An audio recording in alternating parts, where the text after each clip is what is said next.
This thing here is currently my favorite everyday breakfast here in China.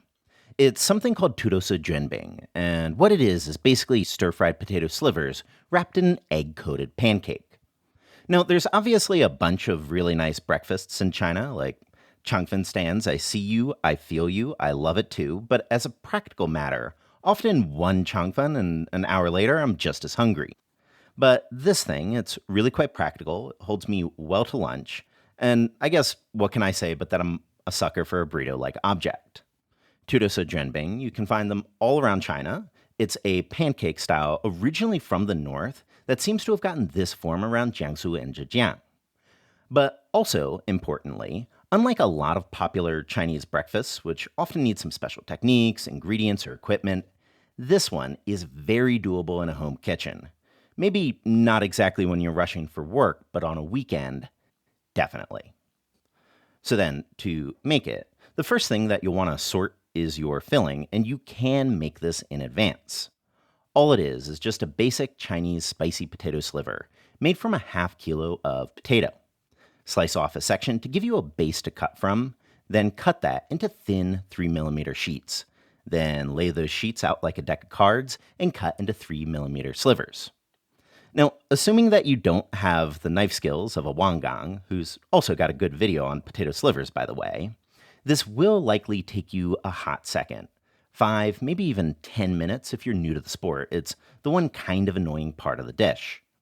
Then just rinse off a bit of the surface starch, strain, and then give those slivers a quick simmer for 1 minute. Then strain again and shock with cool water to stop the cooking process. You'll get best results with this dish if you're really able to shake those slivers really quite dry. And if you're working on a weaker stove, I might even suggest reaching for a salad spinner.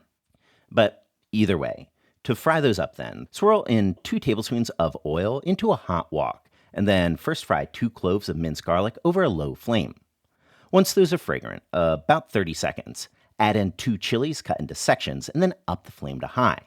Once those are fragrant, swirl in a quick half tablespoon of Shaoxing wine, mix, and then add in your at least relatively dry potato slivers. Then stir fry that all for about a half a minute, and swirl a good tablespoon of soy sauce over your spatula and around the sides of the wok. Continue to mix and fry over a high flame for about a minute. Then toss in your seasoning, heat off, and optionally finish with a tablespoon of chili oil if you happen to already have some handy. And again, you can definitely make this stuff in advance. It fridges and reheats really quite well. Now, for the pancake itself, this pancake belongs to an overarching category from the north of China called mianhubing. To make it, you'll first drizzle 220 grams of water in with 200 grams of flour bit by bit until you get a rather soft dough like this. Then, patiently stir and fold the dough in one direction only to develop the gluten until it's all smooth, which will also take a hot second and a touch of strength. Took Steph about 10 minutes and change to get to this point. You should be looking at something smooth like this with no clumps left.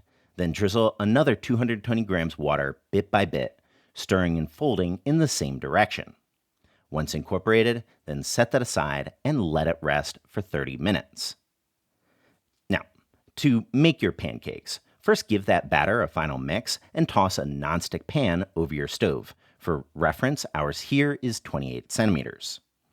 Then over a medium flame, ladle in 2 small ladles or about 6 tablespoons worth of batter and give it a good swirl to spread it evenly. But depending on the size of your skillet, you might need a little more batter or a little less. But then just cover and now observe the condensation that's forming on the lid. Once you're looking at something that's getting clear and almost ready to drip about 90 seconds later, uncover that and jiggle off some of the water so that it doesn't affect the pancake. Then cover that again and give it another half minute. Then at that point, spread on 3 tablespoons worth of thoroughly whisked egg onto the pancake, a bit like how you might spread tomato sauce onto a pizza, and optionally sprinkle over a bit of scallion. Then cover and cook that egg. Once the egg is no longer liquid, flip the whole thing again and cover again. Then shut off the flame to let the residual heat do its thing, about 30 seconds more, and then slide that onto a plate. From our sized pan, we were able to get 5 pancakes from this amount of batter. So then to wrap them, On a work surface or a chopping board, grab enough filling to cover about a quarter of the pancake, keep it to one side, and then roll it up like a burrito tightly but gently. Optionally, slice open in the middle, wrap the thing up around the bottom, and with that, you've got yourself a 土豆丝 jianbing. But the fillings don't stop there.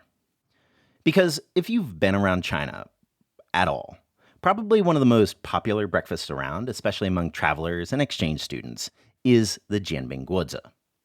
A jianbing is a pancake similarly coated in egg, but then it's smothered in a savory sauce, given some crunchy fillings, some junky fillings. It's just one of those dishes that's easy to love. Now, we've covered true blue street food style jianbing on this channel before. We've even taught it with some Taco Bell fillings. But one of the issues with jianbing is that with its special equipment and its reliance on mung bean flour, it's kind of a pain to make at home, especially outside of China. But I'm gonna guess that most people out there aren't actually craving the maximally culturally accurate jianbing, and would probably be more than happy with some kind of jianbing-like object. So then, now enter that batter that we just made, but a variant found in pockets around the Yangtze River Delta. There, they stuff this kind of jianbing with some suspiciously jianbing-like fillings. So I think if you're in the market for a jianbing, but at home, but easier, this might just be your answer. So then, here we've got some of the jianbing usual suspects: jiacai, lettuce, a junky Chinese hot dog, and you could also swap that for some cooked spam, a youtiao popped in the oven until crisp, also swappable for your crispy filling of choice, and, of course, tianjiang, that sweet, savory jianbing sauce. To make it, to a saucepan, swirl in a teaspoon of oil and add in a tablespoon each hoisin sauce and Chinese sweet bean paste. Fry that on medium-low until everything smells great, or about a minute. Then add in a tablespoon sugar, quarter teaspoon salt, quarter teaspoon MSG, and give it all a really good mix. Then pour in a quarter cup of water and mix that really well until there's no more clumps remaining. Then thicken with a slurry of a half teaspoon potato starch, mixed with a teaspoon of water, and reserve. Now, of course, if you wanted to cosplay street vendor, you would try to wrap this all when you're cooking the pancake. But if you don't have the proper equipment, rolling can be a little hard to manage, so our suggestion would be off the flame like we just did.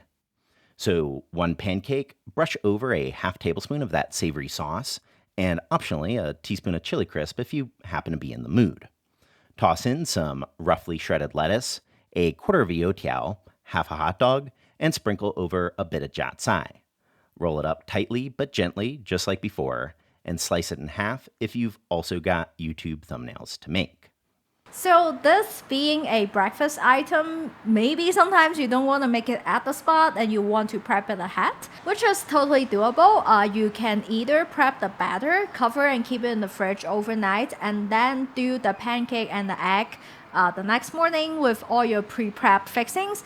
Or what you can do is you can make the pancake just itself and minus the egg, keep it in the fridge, and then the next morning when you are reheating your pancake, reheat it in the pan and then crack your egg in at that time. And also just put your fixings in. That will save you quite some time. So right, check out the recipe in the description box. A big thank you for everyone that's supporting us on Patreon. And of course, subscribe for more Chinese cooking videos.